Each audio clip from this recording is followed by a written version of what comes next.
میں دعوے سے کہتا ہوں کہ آپ میں سے جن لوگوں کے گھروں میں بلیاں نہیں ہیں تو اس ویڈیو کو دیکھنے کے بعد آپ بھی اپنے گھروں میں بلیاں لے آئیں گے۔ حضرت محمد صلی اللہ علیہ وآلہ وسلم بلیوں کے متعلق ایک پراسرار سچائی جانتے تھے۔ اس سچائی کو اس ویڈیو میں ہم جانیں گے۔ لیکن کیا آپ نے کبھی اس مخلوق کے عجیب و غریب طرز عمل کے بارے میں سوچا ہے کہ بلیوں میں بلا کی مہارت ہوتی ہے، یہ ذہین بھی ہوتی ہے اور ان کا ایک ایسا راز بھی ہے جسے آپ سننے پر چونک جائیں گے کہ جو مخلوق ہمارے ارد گرد 24 گھنٹے موجود ہوتی ہے ان کا یہ راز آج تک ہم کیوں نہیں جان پائے۔ اس ویڈیو میں ہم بلیوں کے متعلق کئی گہرے راز جانیں گے اور یہ جانیں گے کہ بلیوں کو حضرت آدم علیہ السلام کی پیدائش کے فوراً بعد کیوں پیدا کیا گیا۔ تو اگر آپ جاننے کے لیے تیار ہیں تو شروع کرتے ہیں۔ ایک سٹڈی کے مطابق بلیوں میں ایک خاص طاقت ہوتی ہے جو کسی اور جاندار میں نہیں ہوتی، خاص طور پر بلیوں کے متعلق وہ باتیں جو ہمیں حضرت محمد صلی اللہ علیہ وآلہ وسلم نے بتائی ہیں، اور آپ صلی اللہ علیہ وآلہ وسلم کی کئی باتیں اتنی دلچسپ ہیں کہ سائنسدان ان باتوں کی بنا پر بلیوں میں نئی اور حیرت انگیز خصوصیات کو ڈھونڈ پائے ہیں۔ آج کے دور میں سامنے آنے والی یہ باتیں آج سے 1400 سال پہلے آپ صلی اللہ علیہ وآلہ وسلم نے بتائی اور جنہیں آج سائنس درست ثابت کر رہا ہے۔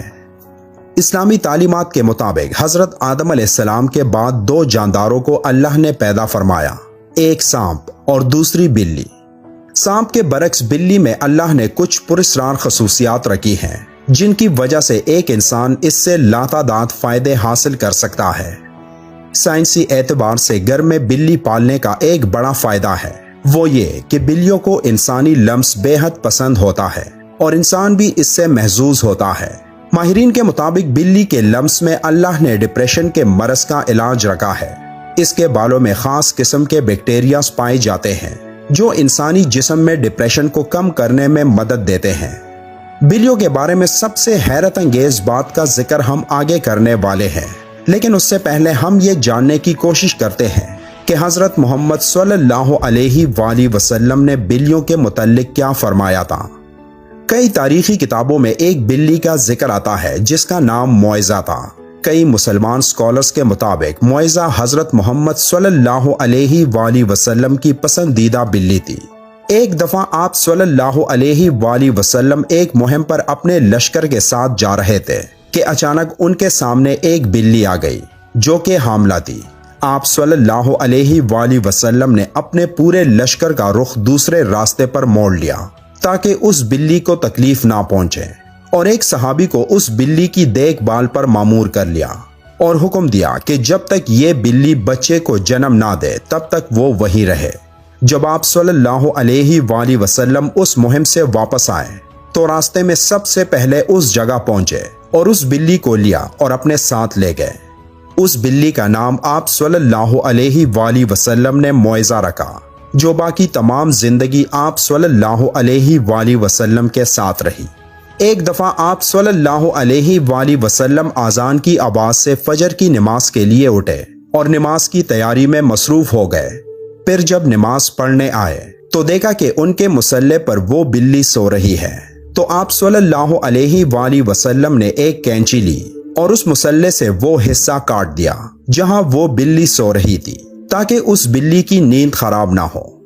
احادیث میں اس معزہ بلی کا ذکر کہیں نہیں ملتا، لیکن کئی تاریخی کتابوں میں اس کا ذکر موجود ہے۔ ایک حدیث کے مطابق حضرت محمد صلی اللہ علیہ وآلہ وسلم نے بلیوں پر ظلم و تشدد کرنے اور قتل کرنے سے منع کیا ہے۔ ایک دن حضرت ابو ہریرہ رضی اللہ تعالیٰ عنہ کہیں جا رہے تھے کہ آپ رضی اللہ تعالیٰ عنہ نے دیکھا کہ گرمی کی شدت سے ایک بلی دیوار کے ساتھ چمٹی ہوئی ہے، تو انہوں نے اسے اٹھا کر گرمی سے بچانے کے لیے اپنی آستین میں چھپا لیا۔ انہوں نے محمد صلی اللہ علیہ وآلہ وسلم کو بتایا کہ کیوں انہوں نے ایسا کیا، تو حضرت محمد صلی اللہ علیہ وآلہ وسلم نے کہا کہ ایک عورت کو اس لیے جہنم سے بچا لیا گیا کیونکہ اس نے ایک پیاسی بلی کو پانی پلایا تھا۔ سیدنا عبداللہ بن عمر رضی اللہ تعالیٰ عنہ فرماتے ہیں کہ رسول اللہ صلی اللہ علیہ وآلہ وسلم نے فرمایا، ایک عورت کو بلی کی وجہ سے عذاب ہوا، اس نے بلی کو قید کر کے رکھا یہاں تک کہ وہ مر گئی، پھر اسی بلی کی وجہ سے وہ جہنم میں گئی۔ جب اس نے بلی کو قید میں رکھا تو نہ کھانا دیا نہ پانی، اور نہ ہی اسے آزاد کیا تاکہ وہ خود کیڑے مکوڑے کھا کر گزارا کر لیتی، یعنی اس نے بلی کو تڑپا تڑپا کے مارا تھا، اس لیے وہ جہنم میں گئی۔ ایک حدیث مبارکہ ہے کہ ایک عورت نے حضرت عائشہ رضی اللہ تعالیٰ عنہ کو کھانا بھیجا تو وہ نماز پڑھ رہی تھی۔ اس عورت نے کھانا وہیں رکھ دیا تو ایک بلی آئی اور آ کر اس میں سے کھا گئی۔ حضرت عائشہ رضی اللہ تعالیٰ عنہ نے نماز کے بعد اسی جگہ سے وہ کھانا کھایا جہاں سے بلی نے کھایا تھا، اور فرمایا بلا شبہ رسول کریم صلی اللہ علیہ وآلہ وسلم کا فرمان ہے کہ بلی پلید اور نجس نہیں، بلکہ یہ تو تم پر آنے جانے والیاں ہیں۔ حضرت عائشہ رضی اللہ تعالیٰ عنہ بیان کرتی ہیں کہ میں نے رسول کریم صلی اللہ علیہ وآلہ وسلم کو بلی کے بچے ہوئے پانی سے وضو کرتے ہوئے دیکھا ہے۔ آپ صلی اللہ علیہ وآلہ وسلم نے فرمایا کہ ایک بلی کا منہ تمام حیوان میں صاف ستھرا ہوتا ہے۔ آپ نے دیکھا ہوگا کہ بلیاں ہمیشہ خود کو صاف ستھرا رکھتی ہیں، یہ زیادہ تر خود کو صاف پانی سے گیلا کرتی ہیں، اور یہی وجہ ہے کہ ان میں بیماریاں بہت کم ہوتی ہیں۔ اسلام میں بلی کی بہت اہمیت بیان ہوتی ہے، لیکن صرف اسلام میں ہی نہیں بلکہ قدیم مصر میں بھی بلی کو اہمیت حاصل تھی، یہاں تک کہ اس دور میں کسی بلی کو تکلیف دینا یا قتل کرنا ایک انسان کے قتل سے بڑی سزا سمجھی جاتی تھی، کیونکہ قدیم مصریوں کا یہ ماننا تھا کہ بلی ایک انسان سے زیادہ رتبے والی مخلوق ہے۔ یہی وجہ تھی کہ اس دور میں کوئی بلی مر جاتی تو اسے بھی فرعونوں کی طرح حنوط کیا جاتا تھا۔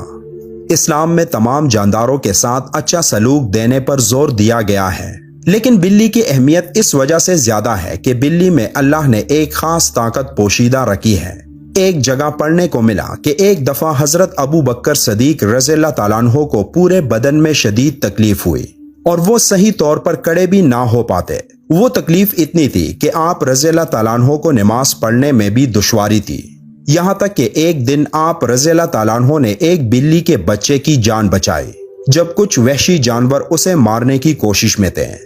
آپ رضی اللہ تعالیٰ عنہ فرماتے ہیں کہ وہ بلی کا بچہ ان کے پاس تھا اور کچھ دنوں میں ان کے جسم کا پورا درد غائب ہو گیا، اور پھر ایک دن اس بلی کی ماں اس کو ڈھونڈتی ہوئی آئی اور اسے اپنے ساتھ لے گئی۔ آپ رضی اللہ تعالیٰ عنہ فرماتے ہیں کہ اس دن کے بعد ان کو درد نہیں ہوا۔ آپ نے یہ واقعہ فرماتے ہوئے کہا کہ اس رات حضرت محمد صلی اللہ علیہ وآلہ وسلم ان کے خواب میں آئے اور فرمانے لگے کہ اے ابو بکر، تمہاری تکلیف کو دور کرنے کے لیے اللہ نے آپ کے پاس ایک بلی کو بھیجا جس کی وجہ سے آپ کے جسم کا درد ٹھیک ہو گیا۔ جن لوگوں نے گھروں میں بلیاں پال رکھی ہوتی ہے تو انہیں یہ معلوم ہوگا کہ بلیاں کبھی کبھی نیند میں ایک عجیب آواز نکالتی ہے۔ ماہرین کے مطابق بلی کی اس آواز کی فریکوینسی 20 سے 140 ہرٹز تک ہوتی ہے، اور بلی کی آوازوں کی یہ فریکوینسی ایک انسانی صحت کے لیے نہایت مفید ثابت ہوتی ہے۔ آج کی ٹیکنالوجی کے پیچھے بھاگنے والے لوگوں کو بلی کے جسم میں موجود انرجی اور طاقت کا علم نہیں، لیکن قدیم زمانے کے لوگ بلیوں کی ان خصوصیات سے واقف تھے، اور یہی وجہ تھی کہ وہ لوگ بلیوں کو خود سے دور نہیں رکھتے تھے۔ فرانس میں کی گئی ایک تحقیق کے مطابق یہ معلوم ہوا ہے کہ ایک بلی کی آوازیں ایک انسان کے جسم میں تھکاوٹ اور سستی کو دور کرتے ہیں۔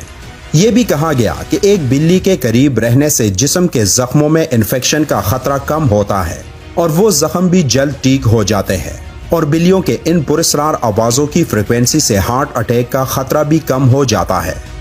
بلی ایک پالتو جانور ہے، جیسا کہ پہلے احادیث مبارکہ میں بیان کر چکے ہیں کہ نبی کریم صلی اللہ علیہ وآلہ وسلم نے اس کے بارے میں فرمایا کہ یہ پلید نہیں بلکہ یہ تو گھر میں چکر لگانے والوں میں سے ہے۔